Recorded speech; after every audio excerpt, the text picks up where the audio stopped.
You're the last American-born college senior to be drafted #1 because everybody leaves now. Yeah, early. You have to. And you would leave now.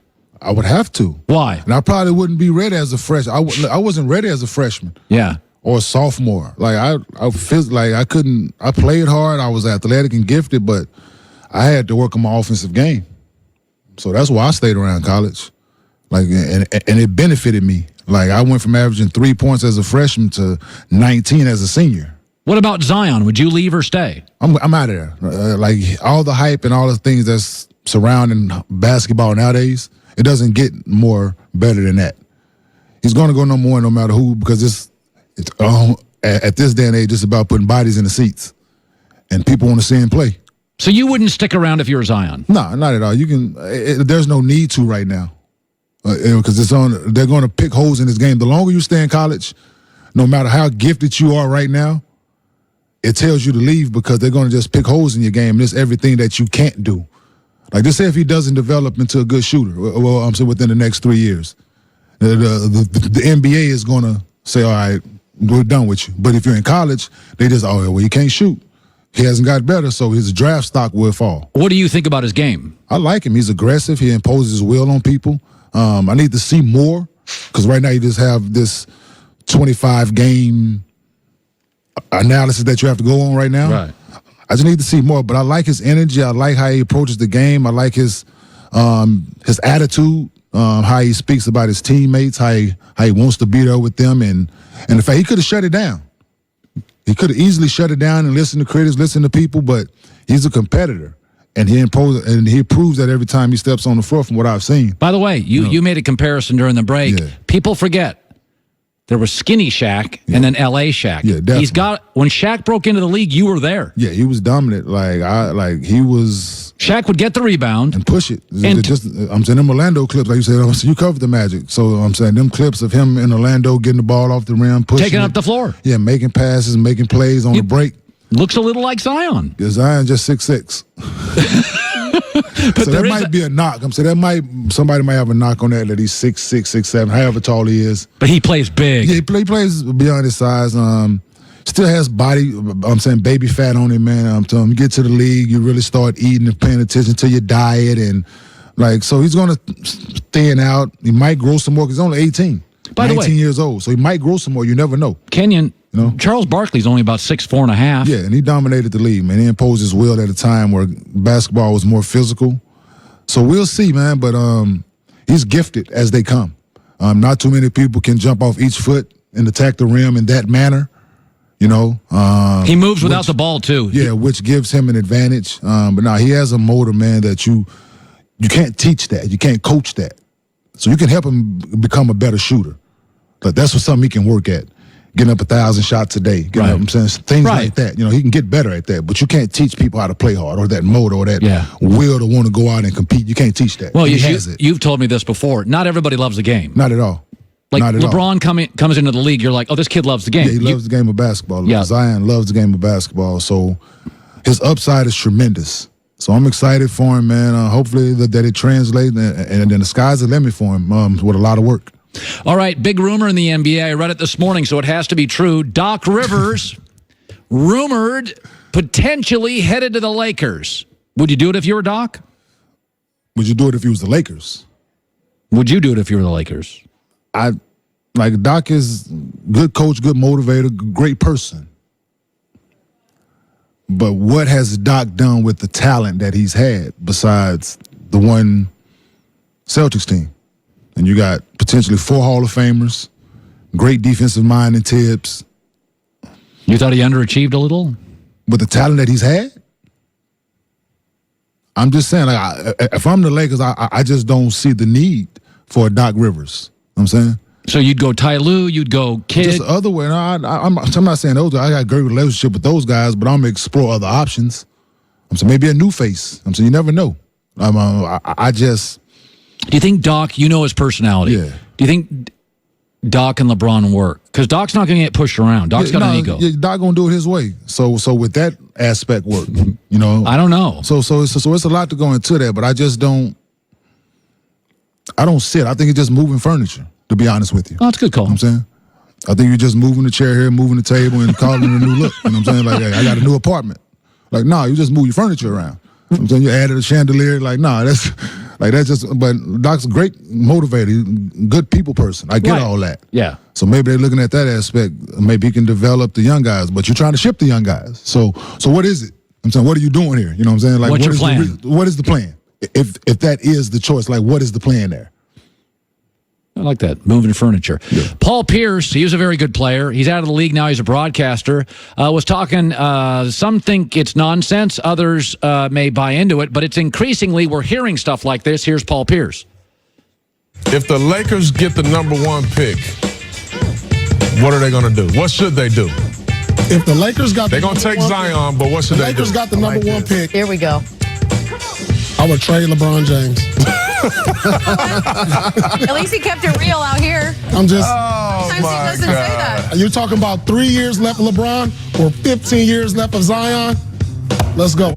What do you make of that? Paul out his mind, man.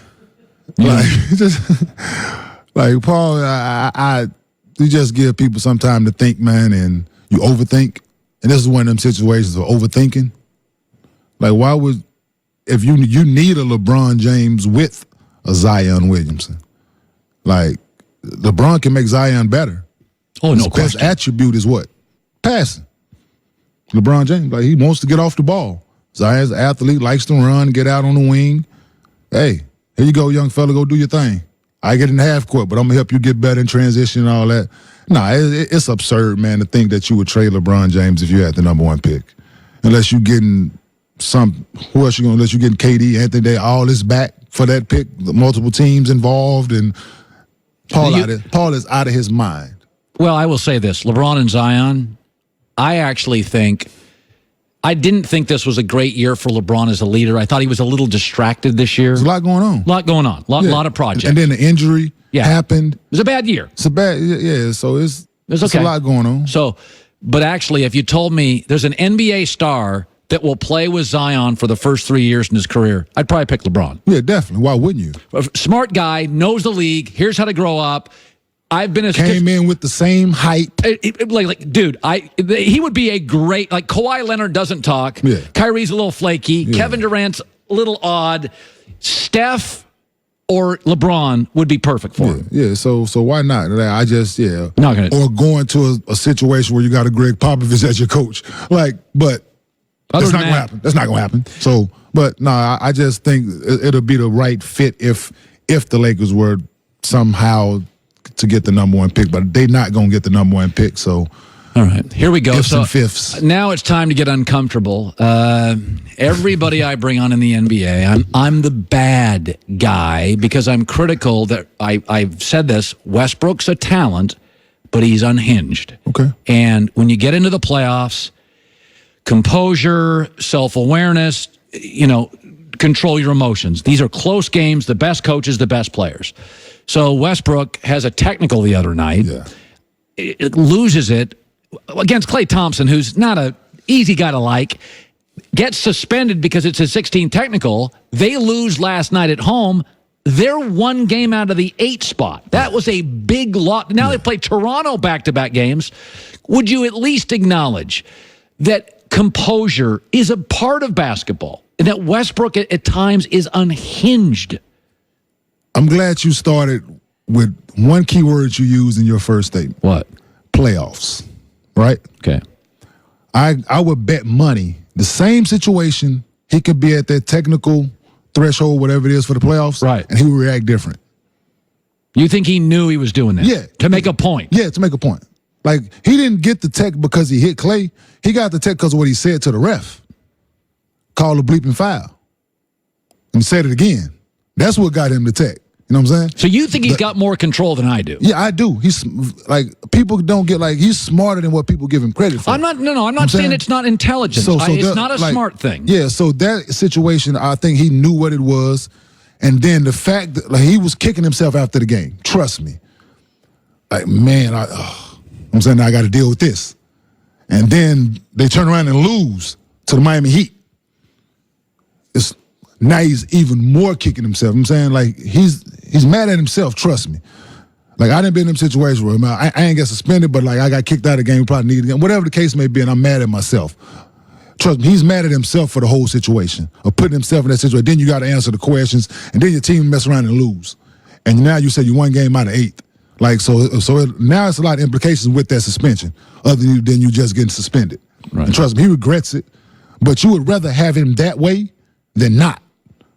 Well, I like the not part. No, you can't like the not part. I don't like the unhinged part. Like, you have to. He wouldn't be the same Russell Westbrook. Well, James Harden is more laid James back. not the same kind of. It's a different approach. Right. I'm saying, like, I wouldn't have been the same player I was without that edge. Like, I wouldn't have been in the league if I didn't have that edge. My talent wasn't enough just to get me there.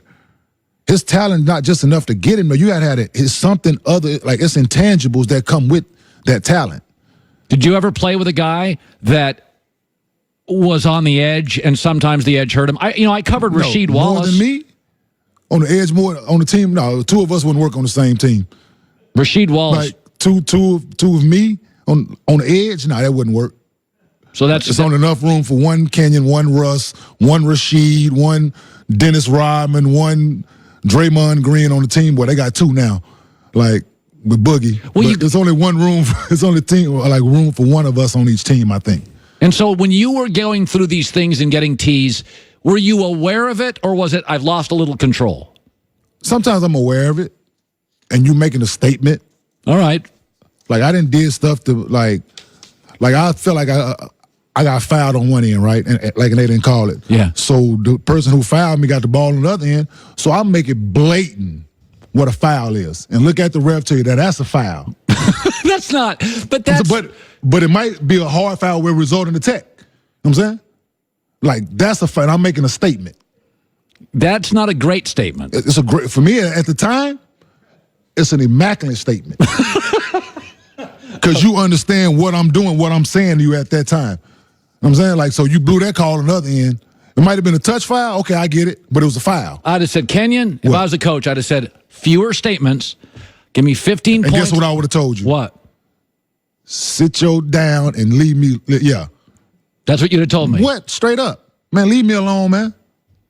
You're very tough to coach. Straight up. No, I'm easy to get along with, but if I'm out to listen, if I'm making a statement and I'm doing my job each and every night, listen, when the night that I didn't show up, I didn't do my job.